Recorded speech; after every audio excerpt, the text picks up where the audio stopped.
بسم اللہ الرحمن الرحیم. صرف 5 منٹ کا مدرسہ قرآن و حدیث کی روشنی میں. 11 رمضان المبارک. اسلامی تاریخ. حضور صلی اللہ علیہ وسلم کی ولادت، خاندان اور پرورش. رسول اللہ صلی اللہ علیہ وسلم کی پیدائش عرب کے مشہور اور عزت دار خاندان قریش میں ماہ ربیع الاول کے پیر کے دن مکہ میں ہوئی. آپ صلی اللہ علیہ وسلم کے والد کا نام عبداللہ تھا، جن کا انتقال آپ صلی اللہ علیہ وسلم کی پیدائش سے پہلے ہی ہو گیا تھا. دادا عبد المطلب نے اس در یتیم کا نام محمد رکھا. حضور صلی اللہ علیہ وسلم کی والدہ حضرت آمنہ قبیلہ بنو زہرہ کے سردار کی بیٹی تھی، جو عزت و شرافت میں قریش کی تمام خواتین میں باعزت سمجھی جاتی تھی. عرب کے دستور کے مطابق جب بھی کوئی بچہ پیدا ہوتا تھا تو اس کو دودھ پلانے کے لیے کسی دائی کے حوالہ کر دیا جاتا تھا. اسی طرح آپ صلی اللہ علیہ وسلم کی پرورش بھی قبیلہ بنو سعد میں حضرت حلیمہ سعدیہ رضی اللہ عنہا کے یہاں تقریباً 4 سال ہوئی. اس کے بعد والدہ محترمہ کے پاس مکہ واپس آ گئے. صرف 2 سال ہی والدہ کے سائے میں رہ پائے کہ ان کا بھی انتقال ہو گیا. چنانچہ آپ صلی اللہ علیہ وسلم کی پرورش کی ذمہ داری دادا عبد المطلب نے سنبھالی. 2 سال ہی گزرے کہ ان کا بھی سایہ سر سے اٹھ گیا. اس وقت آپ صلی اللہ علیہ وسلم کی عمر تقریباً 8 سال تھی. پھر آپ صلی اللہ علیہ وسلم کی دیکھ بھال اور پرورش کی ذمہ داری حقیقی چچا ابو طالب کے سر آئی.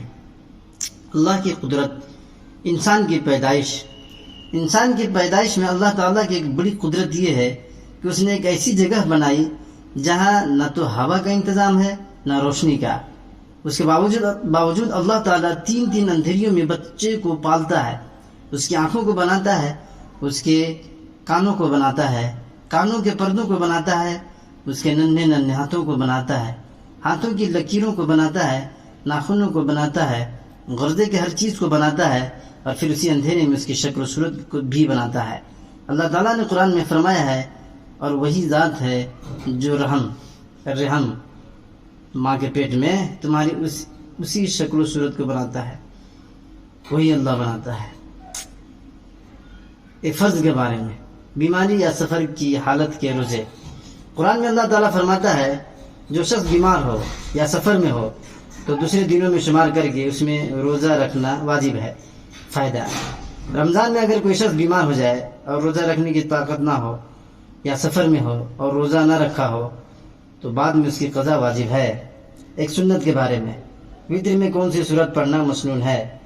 رسول اللہ صلی اللہ علیہ وسلم وتر کی پہلی رکعت میں سبح اسم ربک الاعلی پوری سورت، دوسری رکعت میں قل یا ایھا الکافرون پوری سورت، اور تیسری رکعت میں قل ھو اللہ احد پوری سورت پڑھتے تھے.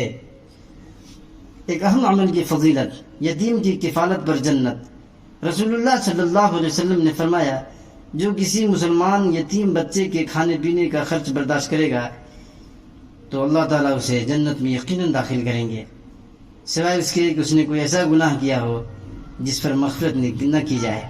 ایک گناہ کے بارے میں، غیبت کرنے کا عذاب.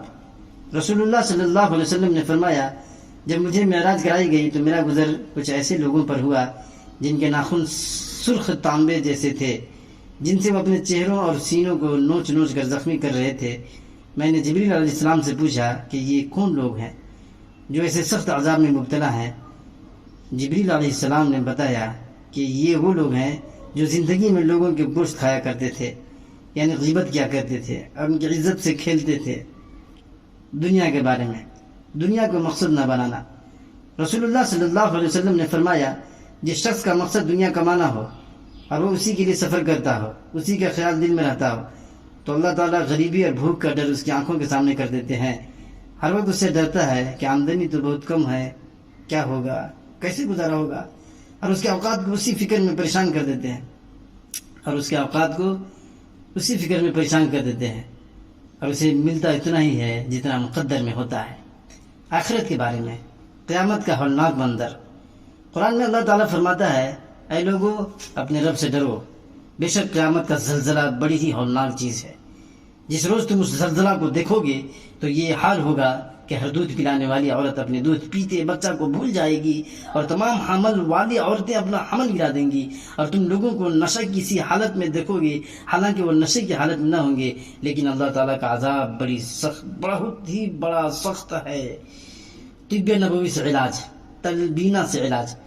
حضرت عائشہ صدیقہ رضی اللہ تعالیٰ عنہ فرماتی ہیں بیمار کے لیے تلبینہ تیار کرنے کا حکم دیتی تھی اور فرماتی تھی کہ میں نے رسول اللہ صلی اللہ علیہ وسلم کو فرماتے ہوئے سنا کہ تلبینہ بیمار کے دل کو سکون پہنچاتا ہے اور رنج و غم کو دور کرتا ہے. فائدہ: بارلی کو کوٹ کر، جو نا گیہوں اور جو بولتے ہیں، تو جو کو کوٹ کر دودھ میں پکانے کے بعد مٹھاس کے لیے اس میں شہد ڈالا جاتا ہے، اسی کو تلبینہ کہتے ہیں. قرآن شریف کی نصیحت. قرآن میں اللہ تعالیٰ فرماتا ہے اگر کسی بات پر تم میں اختلاف ہو جائے تو اللہ اور اس کے رسول کے حکم کی طرف رجوع کرو اگر تم اللہ اور قیامت کے دن پر ایمان رکھتے ہو.